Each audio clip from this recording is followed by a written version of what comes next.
Ang programang ito ay rated SPG. Striktong patnubay at gabay ng magulang ang kailangan. Maaaring may masiselang tema, lengguwahe, karahasan, sexual, horror o droga na hindi. Hindi na nga mapapakali itong si Giselle dahil sa nalaman na nga ngayon ni Madam Lutos ang tunay na status dito ni Carla Madrigal.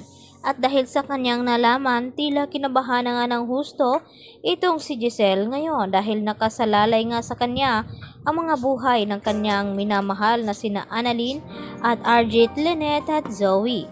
Dahil sa banta nga dito ni Moira sa kanya, na ihanda na nga ang kanyang sarili dahil mas matindi ang paghihiganti na gawin ni Madam Lutos sa kanya.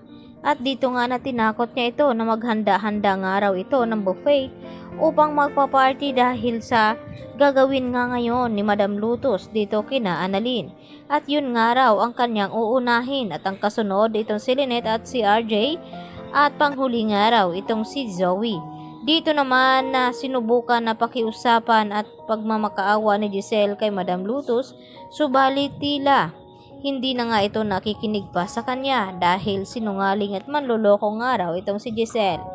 At maya-maya nga ay nagulat din naman itong si Justin sa nangyari dahil tila naaawa na rin itong si Giselle sa kanyang ina kung ano ang pakiramdam na ngayon ay ginigipit nga siya ni Madam Lutos at mapapahamak ang kanyang pinsan na si Annalyn. At maya-maya din dito lumabas sa OR itong si Dr. Antonio Luke at tinanong niya itong si Antonio kung kumusta na ba daw ang kalagayan dito ni Carla.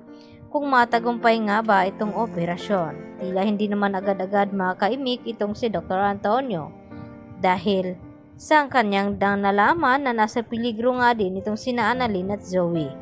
Subalit ay nagiging matagumpay naman ang operasyon at hinihintay na lamang nilang magkamalay itong si Carla at ilipat na sa kanyang kwarto. At dito pa nga na manghihina pa ito dahil inabunuhan pa nga ito ng dugo dahil sa kinulang nga itong si Carla ng blood.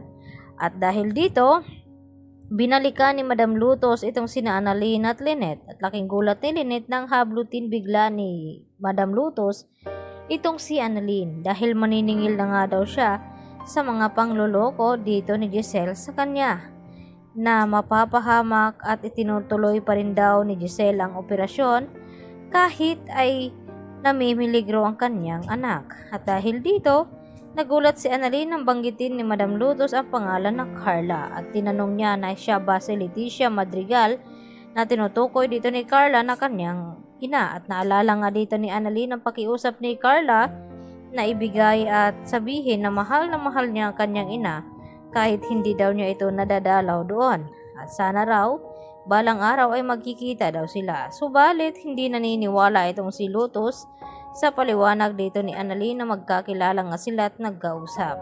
Kaya agad pa rin na hinila at hinatak si Annalyn papalabas doon sa kulungan kung saan ay pinaghiwalay sila dito ni Lynette at ganoon din si RJ. At hindi naman makakapalag si RJ dahil nagawa na nga siyang sakta ng mga kasamahan ni Lutos at wala din siyang kalaban-laban dahil may mga armas nga itong nakatutok sa kanya. At itong si Zoe na nga sanang isusunod, dito naman nagmamakaawa si RJ na sana raw ay wag na lamang saktan at ganun din ang pakiusap ni Lynette dito kay Lutos na siya na lamang daw ang saktan nito at wag kang kanyang anak. At dito naman na sinabi ni Lutos kay Lynette na dapat hanapin niya itong kanyang anak at iharap sa kanya at dalhin dito sa kulungan.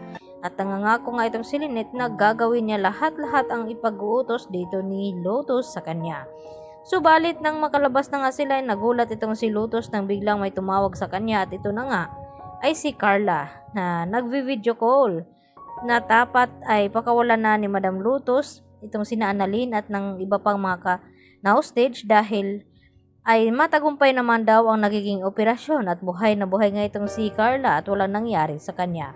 Kaya dito na nga matauhan si Madam Lutos. Yan lang po at marami pong salamat. Bye-bye!